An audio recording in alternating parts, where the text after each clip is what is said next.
Eu conversei com a Isabela, que é sempre muito atualizada, né? Ela e a mãe atuam, a Cláudia, na área do direito da família, e a Isabela, em especial, ela é advogada especialista em direito da família, sucessões também, tem um pós-doutorado em direito na Universidade de Birmingham, no Reino Unido, e também é doutora em direito pela PUC de São Paulo. Eu até falei, Isabela, o próximo convite vai ser para a gente falar do direito do futuro, que na verdade já é o direito do presente. Ela acabou de ser mamãe, tá com cara de mãe agora, viu, Isabela? Que linda! E aí ela abriu um espaço na agenda dela de trabalho, elas continuam trabalhando para falar sobre essas demandas. A pandemia, ela ou trouxe novas demandas na área do direito da família, ou ela acentuou o que já era uma demanda tímida e a pandemia veio e realçou. A gente tem judicializado muitas coisas, a Isabela é uma defensora da conciliação, ela e Cláudio, e ela em especial, mas é difícil conciliar quando as relações se esgarçam muito. Mas aí eu vou passar a palavra para ela enumerar algumas dessas demandas, eu tenho algumas aqui, a gente conversou no final de semana, para elencar, para poder dar a vocês a melhor informação, a informação mais completa. Então, queria dar boa noite, dizer que eu estou com saudade de você e que é muito bom recebê-la aqui no Falando Nisso. Boa noite, Maia. É sempre um grande prazer. Estava com saudade de fazer parte do seu programa, agora dessa modalidade remota, mas espero em breve poder estar aí do seu ladinho. Eu também. Isabela, nós tivemos impactos e novas demandas que passam por a questão dos testamentos, as pessoas com mais idade, com esse tipo de preocupação na área de herança, a vida dos idosos, PA, que é a pensão alimentícia, né, com as pessoas perdendo os seus trabalhos, os seus empregos, né, as suas colocações profissionais. Os casais, para não ficarem distantes, eles anteciparam um casamento que você foi a primeira pessoa a me falar sobre contrato de namoro, você e Cláudia, contrato de namoro. Eu falei, como assim? Morou, a partir de certo ponto, tem que fazer um contrato de namoro para resguardar ambas as partes. E aí tem muito casal morando junto porque não queria ficar distante, acabou que está levando uma vida de casado. E aí, para vocês, isso cria uma demanda e um olhar, vocês que são um observatório tão eficiente da vida das famílias e desses hábitos, dessa área do direito da família, queria que você atualizasse a gente do que anda acontecendo. Maia, os desafios para o direito são gigantescos e aqui na nossa área do direito de família e sucessões diário, porque todas as pessoas vivem uma espécie de família, então todas estão impactadas diretamente pelo coronavírus, por essa pandemia na qual estamos vivendo num contexto mundial. Então, todas aquelas demandas de direito de família que já eram rotineiras do nosso dia a dia, nós que lidamos nessa área, elas estão mais exacerbadas, elas estão em um número muito maior de demandas, e o primeiro exemplo deles que eu posso te trazer é o do aumento gigantesco do número de divórcios consensuais no Piauí. Isso tudo por conta de uma facilitação que houve por conta da pandemia. O CNJ, que é o Conselho Nacional de Justiça, publicou o provimento 100 há poucos meses atrás, e através desse provimento é possível o divórcio digital, o divórcio virtual.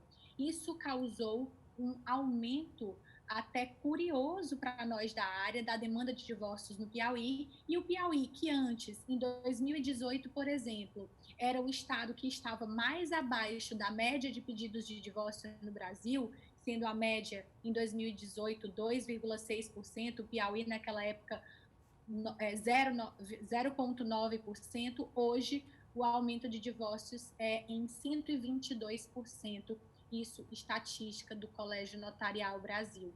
Então, é algo a se espantar. A cada 5 casamentos, um resulta em divórcio. E aqui no Piauí a gente tem esse contexto novo por conta dessa facilitação. Agora o divórcio consensual pode ser digital. Os requisitos para pedir esse divórcio não mudaram, continuam sendo os mesmos. O que mudou foi essa menor burocratização, que era o que a gente que gosta da conciliação, que luta por um direito de família mais humano, mais humanizado, quer mesmo. E essa facilitação é você poder entrar por uma videoconferência e ambas as partes dizerem se estão mesmo a favor desse tipo de modalidade de divórcio. Dentre essas mudanças, nós temos várias, como eu tinha conversado com você antes do programa, Maia.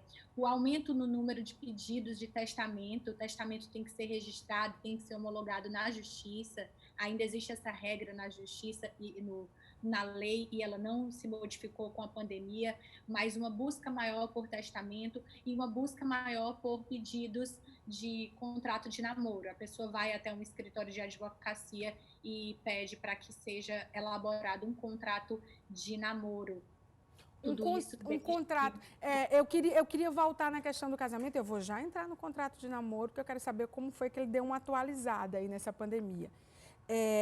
Eu acho incrível essa questão do divórcio, porque eu acho assim que com essa facilitação que é bem-vinda, que mostra que o direito está atualizado no sentido de dar agilidade aos processos. Eu espero que ele faça isso em todas as outras áreas, não só em relação aos divórcios, né? Porque vocês que são operadores do direito, vocês precisam dessa agilidade cada vez maior, apesar de que a gente melhorou bastante.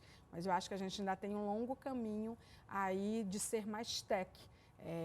Na área do direito. Mas as igrejas fechadas, os cinemas fechados, os restaurantes fechados, tudo fechado e todo mundo enclausurado em casa.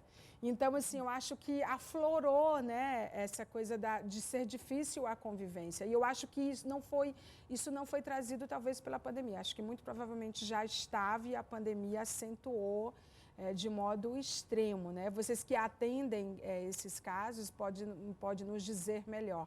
Eram coisas que já estavam instaladas e que pioraram durante a pandemia, eu imagino. Sim, Maia, muito provavelmente esses casais que decidem se divorciar durante a pandemia já não estavam vivendo um tempo bom e as relações ficam muito intensificadas durante a pandemia, no confinamento, e esse confinamento intenso, né? Desde março a gente está nessa situação e essa relação do dia a dia acabam que alguma parte, ou um ou outro, ou ambos, passam a conhecer realmente os problemas de dentro de casa, e é na alegria e na tristeza, mas nem sempre o casal aguenta a situação. E não só situação de casamento ou união estável, situações novas como namoros que eram namoros simples passaram a ser namoros qualificados, pessoas residindo com seus namorados. O que é um namoro qualificado, Isabela Paranaguá? Quando que passa a ser um namoro que exige uma certidão de namoro? E o que essa certidão traz de segurança e o que ela traz de estranheza e de insegurança? A gente já está tão civilizado a ponto de achar normal? Sim, porque uma das partes deve pedir. E eu acho que a parte que pede é a parte que talvez queira se proteger mais. Ou esse é um jeito antigo de pensar o direito? Atualiza a gente, por favor. Certo, Maia. O namoro qualificado, ele já existia nessa acepção. Há 5 anos atrás, o ministro Salomão, ele fez um voto e ele utilizou essa expressão por conta de um aumento de pedidos de registro e reconhecimento de união estável, de casais em que a outra parte afirmava que não vivia em união estável com ela ou com ele, e a outra parte dizia que sim, ela era uma companheira, ela vivia ali sob o mesmo teto, e essa confusão, ela pode estar aumentando, e ela está durante a pandemia, porque esses casais de namorados acabam morando juntos por conta da pandemia, não querem se largar um do outro, e aí ficam nessa intensificação do relacionamento, podendo então esse namoro, que era um namoro simples, ser um namoro mais complexo, chamado então pela justiça, pela nossa doutrina de namoro qualificado. Isso já tem sido falado nas jurisprudências nacionais,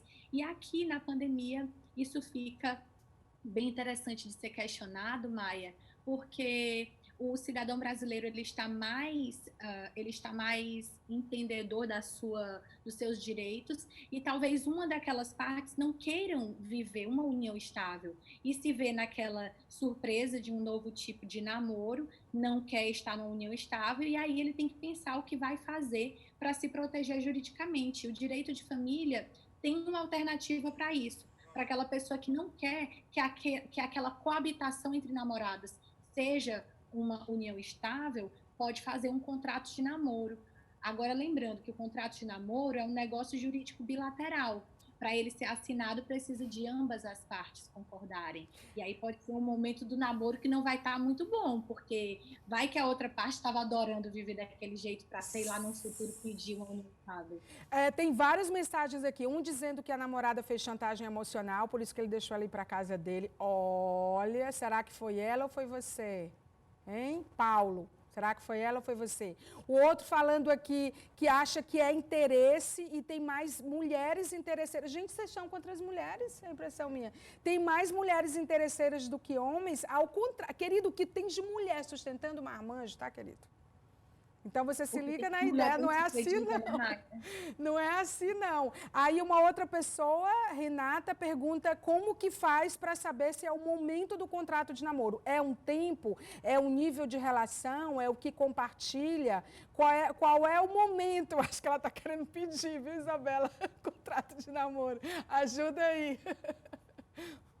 Então, Maia, super legal, porque as perguntas giram em torno do que os nossos telespectadores têm falado aí. Então, o contrato de namoro, o momento ideal para você fazer um contrato de namoro é pessoal. Você que tem que sentir em que momento está essa sua relação. Lembrando que uma união estável, ela pode ser configurada independente de coabitação e independente de período. Você pode estar 3 meses com uma pessoa e viver em união estável. Então, esses contratos de namoro que estão sendo feitos durante a pandemia, a maioria deles é realmente para não configurar uma união estável, porque casais de namorados estão morando juntos, acabam ali num desenvolvimento psicológico, financeiro, sexual muito mais desenvolvido da relação. E para evitar essa união estável, ou seja, evitar uma futura partilha de bens, a gente está falando de patrimônio, inclusive tem uma pessoa aqui, Raquel, ela está dizendo o seguinte, o contrato de namoro protege o que exatamente? Só o patrimônio? Então, aí que eu já estava entrando. Muito bem. O contrato de namoro vai proteger a pessoa que quer se preservar dos seus bens, evitar uma partilha de bens futura, de uma dissolução de união estável futura, de um pedido de reconhecimento de união estável. E aí ele está preservando o bem dele, que pode ser não só bens imóveis, pode ser investimento, FGTS, alguma ação na justiça que ele esteja ganhando, dentre outras questões financeiras da vida particular dessa pessoa que ela não quer comunicar. Lembrando que bens e dívidas também, porque quando um casal vive uma união estável sem qualquer documento, subentende-se que eles vivem num regime de comunhão parcial de bens. Então rola de um pagar a dívida do outro se tiver uma separação, uma coisa? O outro é responsável também? Se, por exemplo, ficar caracterizado num processo, nas provas daquele processo, que ele e ela viviam durante a pandemia, na verdade, uma união estável, aquilo saiu de namoro e se transformou numa união estável, ali eles vão dividir ativos e negativos, bens e dívidas. Gente, qual é o caso de vocês aqui no estúdio? Eu estou achando vocês muito interessados na entrevista da doutora Isabela Paranaguá, viu? Não, virou um silêncio. Eu nunca vi um silêncio absoluto na equipe, assim. Aí em cima, pessoal da suíte, pode mandar também aqui para o meu privado a pergunta de vocês. Diz que é um amigo. Tem problema não, pode falar que é um amigo, viu? Então, divide tudo, gente, o negativo e o positivo. É uma união, quer dizer, uniu é na alegria e na tristeza. Isso a gente não fala, não é só quando casa, não, né, Isabela? É na liseira, na riqueza, na alegria e na tristeza, não. Quando está namorando que vira sério, também. Tá vendo o que a doutora Isabela disse? Agora, tem um outro contexto que eu queria explorar com você, no bom sentido da palavra, que é a questão das PAs, das pensões alimentícias. Dizem que no Brasil tem 2 coisas que dá cadeia, sim, instantânea. Não pagamento de pensão alimentícia e crime de racismo. E aí é imediato, isso é bem rápido, é o que falam. Até queria saber se isso é verdade ou é mito de você. Mas a questão da crise financeira, das pessoas perdendo o trabalho, dessa instabilidade econômica, emocional, a gente está vivendo instabilidade sobre todos os aspectos. Isso trouxe o que de demanda para a área de vocês? Então, Maia, a pensão alimentícia, a execução dessa pensão alimentícia, ela já foi atualizada em 2015, que para nós é como se fosse um dia desses. A gente teve uma atualização muito importante, na qual a prisão, que a única prisão civil que existe no Brasil é essa prisão para o devedor de alimentos, essa prisão passa a ser em regime fechado, nós podemos protestar, nós podemos caçar a CNH, pedir a suspensão do passaporte do devedor, isso tudo para compelir ainda mais o devedor de alimentos a pagar realmente estes alimentos. E dentro desse contexto novo de execução da pensão alimentícia, que veio a partir do novo Código de Processo Civil também, que é de 2015, esse PA, essa execução de pensão alimentícia, ela passa a aumentar durante a pandemia. Por quê? Porque muitos pais desempregados, pais comerciantes, pais empresários, vamos lembrar que no Brasil a maior parte dos trabalhadores é informal, então muita gente perdendo o seu emprego, perdendo o seu pão do dia a dia, e se ele tem filhos, repercute na situação de recebimento de pensão alimentícia desses filhos e entram em cena os pedidos de revisão de pensão alimentícia. Esses que estão aumentando no Brasil por conta da pandemia, sempre lembrando que é a necessidade de quem pede, a possibilidade de quem paga e a proporcionalidade que existe aí nesse pedido de revisão de pensão alimentícia. Olha, teve uma outra pergunta aqui do César, que ele disse o seguinte, voltando para a história do contrato de namoro. E os bichos de estimação, nesse caso, rola briga pela divisão, visitas, quem fica com o animal? Porque os bichinhos de estimação ganharam aí um lugar importante, né? Dentro dessas divisões, né? Sim. No caso do contrato de namoro também entra também essas divisões, as visitas e tudo? Se então, tiver uma separação? Do contrato de namoro, tanto a do contrato de namoro quanto a união estável ou um casamento vai ter que ser discutido no processo ou fora dele naquela tentativa de acordo, realmente a quem pertence o animal, isso, eu tenho uma nota fiscal do meu animal, isso não interessa mais para o direito de família. O direito de família, ele é afeto, em primeiro lugar, e é o afeto como um valor jurídico, então tem que estar demonstrado no processo ou fora dele, de que maneira era a convivência com esse animal, e se ficar comprovado que a convivência antes dessa dissolução ou do divórcio, ela era conjunta, ali vai ser possível um pedido de guarda compartilhada para o animal de estimação. César, então, Maia, que... César, trocando em miúdo, se você conseguir comprovar que o bichinho de estimação gosta mais de você do que da outra pessoa, então a causa é sua. São as provas do processo. Começa a gravar vídeo aí do cachorrinho abandonando o rabinho, do gatinho. Começa a gravar vídeo. É interessante como as pessoas hoje produzem provas, né? Com muito mais facilidade, né? Gravam áudios, gravam vídeos, gravam conversas. E vocês devem ter uma dor de cabeça, hein? Esse é o momento crucial de uma demonstração de pedido, é o de análise de provas no processo, de coleta de provas, analisar se realmente essas provas, elas são plausíveis, se elas são contundentes, se elas são lícitas. Por exemplo, não vale adestrar o cachorrinho e dizer, você gosta mais de quem? Né? É uma brincadeira. Isso aí não pode de jeito nenhum, já é prova produzida e se ele provar, você também... Eu vou te dizer, se a outra pessoa provar. Para a gente encerrar, e os testamentos? Vamos falar dos testamentos, que eu acho que houve também... a morte é certa, né, para todos nós, independente da idade. A gente não é educado para lidar com isso.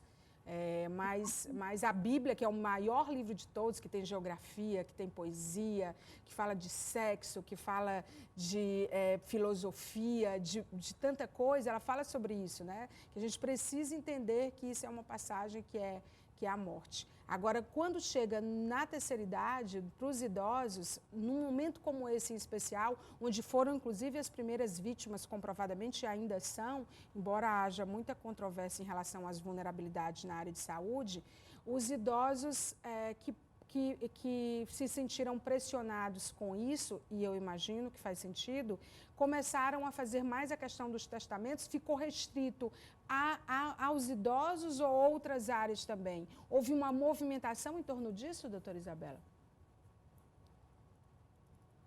Então, Maia, super interessante essa questão do aumento de testamentos, da elaboração de testamentos no Brasil.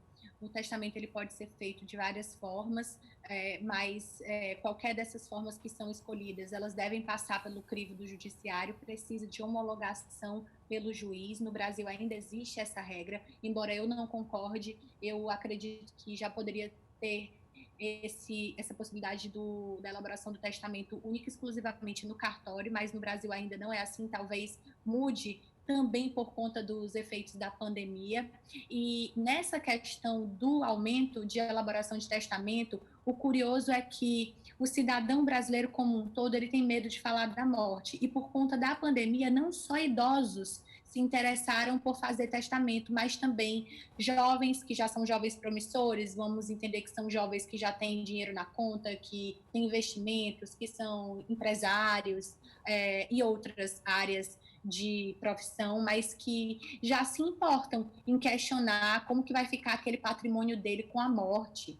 Então, podem ser jovens que já possuem filhos, jovens casados, e eles começam a se questionar. Quem tem algo relevante para deixar de herança, né, Isabela? Isso também passou a ser uma demanda que antes ela não era tão latente. Eu imagino que com a pandemia isso aumentou. Eu desconfio. No direito, exatamente, Maia. No direito, ele acompanha os fatos da sociedade, mas a nossa lei de sucessão está lá. Está um pouco esquecida pelo cidadão brasileiro porque ele tem medo de falar da morte. É enigmática a morte. Falar sobre a morte no Brasil não é como falar sobre a morte lá no México, que para eles tem um outro entendimento de vida após a morte, aquela questão que é cultural. Na nossa cultura ocidental, católica, brasileira, nós temos medo de falar da morte, mas o planejamento sucessório, que é você planejar em vida, como será a sua vida financeira, do que você vai deixar aqui, isso para quem possui bens, e não precisa ser muitos bens, Maia. Às vezes é uma pessoa que tem bens de pequena monta, mas ela se preocupa agora com a pandemia, por exemplo, para quem que ela vai deixar a coleção de CDs, de LPs que ela colecionou a vida inteira, a coleção de guitarras. Eu estou dando assim alguns exemplos. O testamento afetivo, né? O testamento afetivo. Quem que você quer que cuide daquilo que é parte importante seu, além do patrimônio financeiro, de bens. E agora também, Maia, o testamento digital. A herança digital vem com tudo, porque a gente tem uma vida também no mundo digital e entra com tudo no Brasil essa questão nova que é a herança digital. A herança digital, ela vai além daquilo que você delega a outra pessoa no Facebook ou no Instagram, de quem vai tomar conta da sua conta. Mas quem vai gerir todo o teu patrimônio digital, que é enorme, né? E que cria algumas vulnerabilidades e que pode também ser fruto de outros crimes cibernéticos e tudo. Então, eu acho que passa um pouco por aí, né? Você está bem atualizada disso, viu, Isabela? Dá uma entrevista ótima também. Dá só um spoiler para a gente da próxima entrevista. Tá ótimo. Então, a gente fala muito sobre a herança digital na próxima. A gente vai falar bastante sobre isso. Eu quero muito falar sobre isso porque Isabela voltou recente do Reino Unido. Ela foi fazer um doutorado na Universidade de Birmingham. Maravilhoso. O que você defendeu lá? O que você estudou? Além do da PUC, né, de São Paulo.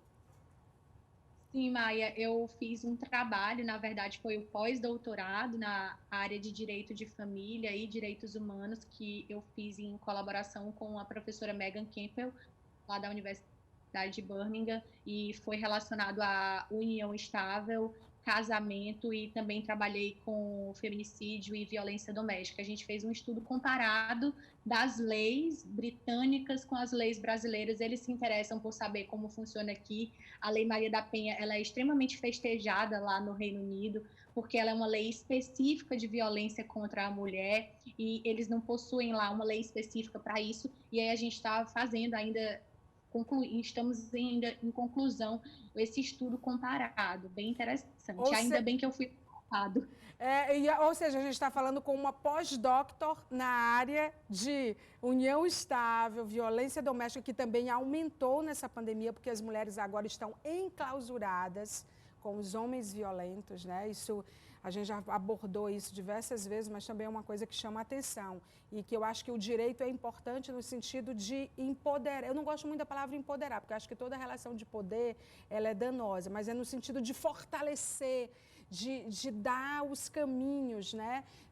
Da gente como cidadão denunciar ou daquela mulher sentir força para denunciar. A gente sabe que tem a dependência psicológica, financeira, não é tão simples. Então, não julgue uma mulher que você tem certeza que ela sofre violência doméstica. Não a ajude com julgamento, a ajude de outra forma, denunciando, acolhendo, conversando. Eu acho que a denúncia é por aí, porque quando chega nesse nível aí, tem que chamar mesmo e denunciar. Não é não, doutora Isabela? Verdade, Maia. Não Nós é? temos uma lei muito bonita, que é a Lei Maria da Penha. Faltam políticas públicas mais efetivas. Aí, essa cultura do machismo tem que ser derrotada de uma vez por todas. E eu concordo com você, não é essa questão de poder sobre o poder. É apenas uma igualdade de condições, deixar a mulher mais apta, mais livre de sair desses relacionamentos. Que são relacionamentos abusivos, gente. Só quem vive sabe. Por isso que a gente não deve julgar, porque há muito mais coisa entre um casal e muito mais dependências e vulnerabilidades do que a gente pode imaginar. Mas a gente tem que ajudar como cidadão e a gente tem que denunciar. Tem uma campanha, né, em briga de marido e mulher, eu meto sim a colher. E não é só marido e mulher, tem várias relações de namoro que são abusivas, relações de todos os tipos abusivas. E eu estou falando com uma pós-doutora aí nessa área, que vai voltar mais vezes aqui. Muito obrigada, Isabela Paranaguá. Doutora Isabela, muito obrigada. Obrigada, Maia, pelo convite. Boa noite a todas. Boa noite. Que entrevista ótima, né? Muitas perguntas, mas não deu para a gente falar de tudo, né, gente? Não deu, mas a gente vai trazer a Isabela aqui mais vezes, a Cláudia também. Maia, o teu programa é sobre empreendedorismo, tecnologia, criatividade e informação. Sempre será sobre informação. E eu acho que a informação faz com que a gente seja inovador no nosso modo de viver e de viver, de ver as coisas e de viver. É por isso que a gente não vai abrir mão